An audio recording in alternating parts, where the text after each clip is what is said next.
പുതിയൊരു വീഡിയോയിലേക്ക് എല്ലാവർക്കും സ്വാഗതം. അപ്പോൾ നമ്മുടെ ഇന്നത്തെ പരിപാടി എന്ന് വെച്ചാൽ ഈ കാണുന്ന അലമാര വെട്ടിപ്പൊളിച്ച് നമ്മളൊരു ഫിഷ് ടാങ്ക് ഉണ്ടാക്കാൻ പോവുകയാണ്. അപ്പോൾ അതിനാദ്യം തന്നെ ഈ അലമാരയുടെ ഉള്ളിലെ ഷെൽഫുകളൊക്കെ ഫുള്ള് പൊളിച്ച് മാറ്റിയിട്ടുണ്ട്. പിന്നെ നമ്മുടെ കയ്യിൽ 2 ഓസ്കാറുകളുണ്ടായിരുന്നു. അതിനെ കൂടാണ്ട് ഒരു കുഞ്ഞൻ അലിഗേറ്റർകാരനെ കൂടി നമ്മൾ വാങ്ങിയിട്ടുണ്ട്. അപ്പോൾ അവന്മാരെ തൽക്കാലത്തേക്ക് ഇടാൻ പറ്റിയൊരു കുഞ്ഞൻ മോൺസ്റ്റർ ടാങ്ക് ഉണ്ടാക്കാനാണ് നമ്മുടെ പ്ലാന്. ഈ തൽക്കാലത്തേക്കെന്ന് പറഞ്ഞാൽ എന്താണെന്ന് വെച്ചാൽ ഈ അലിഗേറ്റർകാരൊക്കെ വളരെ പെട്ടെന്ന് തന്നെ വലുതാകുന്ന ഒരു മത്സ്യമാണ്. അതുകൊണ്ട് തന്നെ അതിനെ വലുതാകും തോറും വലിയൊരു ടാങ്കിലേക്ക് എന്തായാലും മാറ്റേണ്ടി വരും. ഈ അലമാരയുടെ ഉള്ളിൽ ഒരു ടർപ്പോള ഷീറ്റ് വിരിച്ചിട്ടാണ് നമ്മൾ ഈ ടാങ്ക് ഇവിടെ ഉണ്ടാക്കാൻ പോകുന്നത്. അപ്പോൾ അതിന് ടർപ്പോള ഷീറ്റ് വിരിക്കുന്നതിന് മുമ്പ് തന്നെ ആദ്യം നമ്മൾ ഈ പഴയ തുണികളൊക്കെ കൊണ്ട് ഒരു ലെയറൊന്ന് ഫുള്ളായിട്ട് ഇങ്ങനെ ഫില്ല് ചെയ്തെടുക്കുന്നുണ്ട്. കാരണം എന്തെങ്കിലും ആണിയോ വല്ലതൊക്കെ ഉണ്ടെങ്കിൽ തന്നെ അത് ഷീറ്റ് ആണി കൊണ്ട് കീറാനുള്ള ചാൻസ് കൂടുതലാണ്. അപ്പോൾ ഇങ്ങനെ ഈ തുണിയൊക്കെ ഇടുന്നതുകൊണ്ട് ഒരു പരിധിവരെയൊക്കെ നമുക്കത് തടയാനായിട്ട് സാധിക്കും.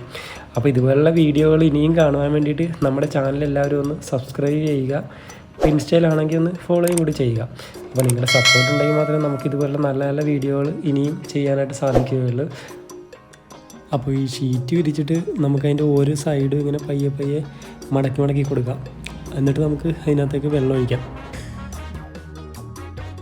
അപ്പോൾ ഏകദേശം നമ്മുടെ ടാങ്ക് ഇപ്പോൾ സെറ്റായിട്ടുണ്ട്. പിന്നെ ഇതിനകത്തേക്ക് വെള്ളമൊന്നും നിറയണവരെ നമുക്കൊന്ന് വെയിറ്റ് ചെയ്താൽ മതി. കാരണം വെള്ളം വന്നു കഴിഞ്ഞാൽ പിന്നെ നമുക്കധികം പണിയില്ല. കാരണം വെള്ളത്തിൻ്റെ വെയിറ്റ് കൊണ്ട് തന്നെ ഷീറ്റ് കറക്റ്റായിട്ട് ഇരുന്നോളും. നമ്മളൊന്ന് ജസ്റ്റ് ഒന്ന് മടക്കി വെച്ച് കൊടുത്താൽ മതിയാവും. അപ്പോൾ ഒന്ന് വെള്ളമൊന്നും നിറയണവരെ നമുക്കിനി വെയിറ്റ് ചെയ്യാം. അങ്ങനെ നമ്മുടെ ടാങ്കിൻ്റെ പണി ഫുള്ളായിട്ട് കഴിഞ്ഞിട്ടുണ്ട്.